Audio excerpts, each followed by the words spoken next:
Today we're going to be diving into something huge, something big involving CM Punk, because the one and only CM Punk, he's never one to be shy about speaking his mind, but he's actually finally admitted something that the entire wrestling world has been talking. Whether you're a diehard CM Punk supporter or you have your own opinions, you absolutely have to hear what this man has to say, because if you look at his career, he's gone through multiple changes and he's gone through multiple iterations, right? Because his early indie days, the anti, traditional wrestler type look really helped change the game. You look at his early WWE run, he really was a fish out of water, did not fit. It was only until I think he got into the Jeff Hardy feud and the Undertaker feud in '09 that he really started to become his own.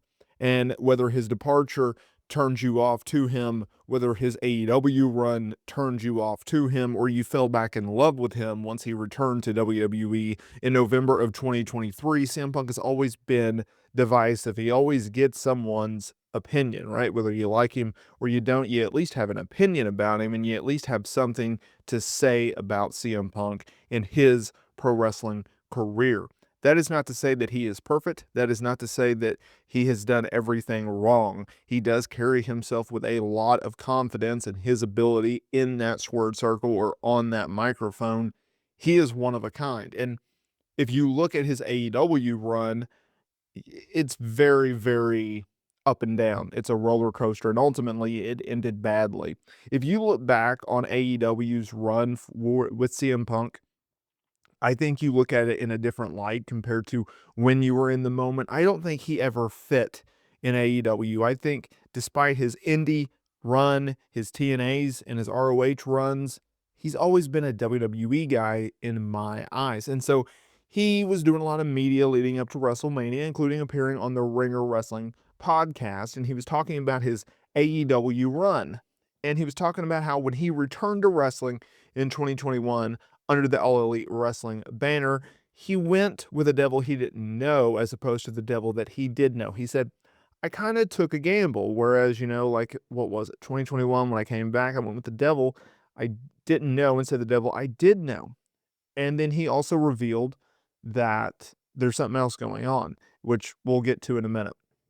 There's a lot of interesting stuff in regards to this interview, but let's talk about that for a minute. Let's talk about CM Punk going with the devil he did not know, meaning AEW CEO Tony Khan, compared to the devil that he did know in Vince McMahon. I think people get this notion about Punk's career wrong, in the sense of, like, he didn't want to return to WWE. They didn't want him back. And, Fox, they tried to get him to go back to WWE when he joined the whole backstage show on FS1 that did not get off the ground very well. And he had to go to AEW, and Triple H had to be the guy to replace Vince McMahon in order for Punk to return to WWE, and that's simply not the case, right? The case is this.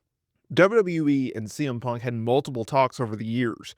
That includes with Vince McMahon, right? They never sat down, but there was feelers sent to Punk, and Punk sent feelers to WWE. And they could never agree on a deal because there was so much animosity. I mean, you got to keep in mind the departure of CM Punk was very, very personal. I mean, they fired him deliberately on his wedding day, okay? And there's a lot of bad blood there.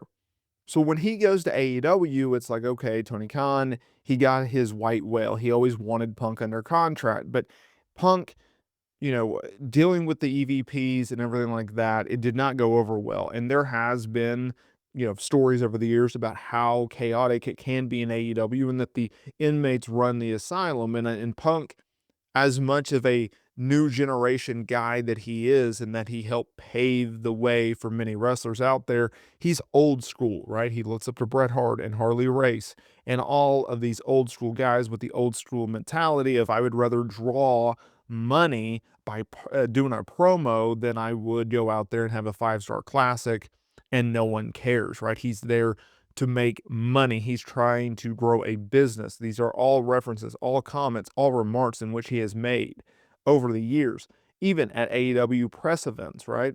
And once he got into the all-out brawl out, it was done.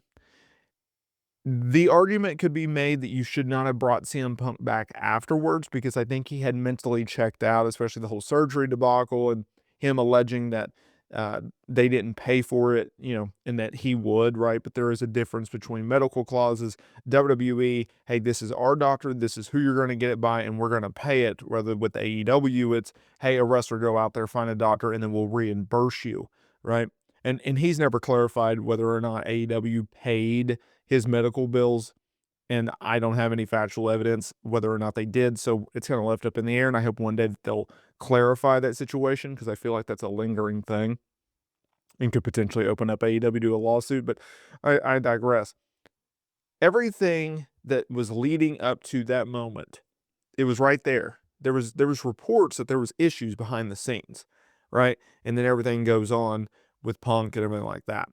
Them trying to make it work coming out of that and him returning months upon months later, they went at it with the whole wrong mindset, right? It is, okay, we're going to divide the rosters and we're going to put Punk on Collision, a Saturday night program, which is not going to get off the ground the way that you think it should.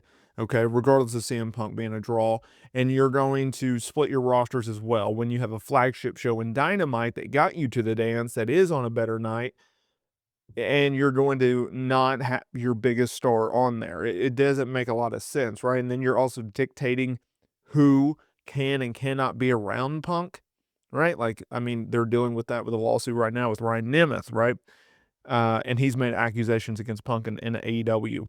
So you look at it like that, and it's like, what are we doing? Because in WWE, it's, hey, you need to get along with these people or you are gone. The only problem is Tony Khan didn't have leverage because Punk had the leverage. Punk wanted out. He made it clear, I want out, right? But he didn't want out enough where he would breach his contract. Okay, he's smarter than that.